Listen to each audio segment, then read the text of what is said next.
বাবু বাবু কি সমস্যা? অনেক জিনিস অসুস্থ আমি দেখে বুঝতে পারছি বিড়ালে আসলে অনেক সমস্যা। তুমি সাইড করো, যেহেতু একটা মুরগি তো, যেহেতু একটা মুরগি ডিম পাড়া মুরগি নিয়ে আসে। এই বাবা তুমি নিয়ে আসো, এদিকে আসো, তুমি এদিকে আসো, এদিকে আসো। এই যে মুরগির কি সমস্যা? আমার মুরগি ডিম পারে না। ডিম পারতো আগে, এখন পারে না। হ্যাঁ এখন পারে না। আচ্ছা, এই ডিমে আমি এই যে ওষুধ দিচ্ছি, ইনজেকশন দিয়ে দিচ্ছি।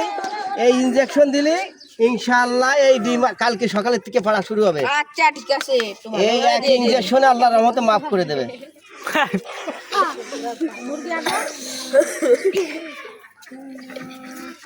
আরে আল্লাহ রে, ওরে আল্লাহ, ওরে আল্লাহ রে, কি করলেন, কি করলেন? ভোলা চশমা তো দেখতে পাই না। আরে আল্লাহ, এবার তোমার রোজগার বাড়ি দিচ্ছি, আরে আল্লাহ, বয়স হয়ে গেছে তো। আচ্ছা বাবু আমি দেখতেছি, ওই ফিরে ইনজেকশন ঠিক করে দেবো। ঠিক আছে।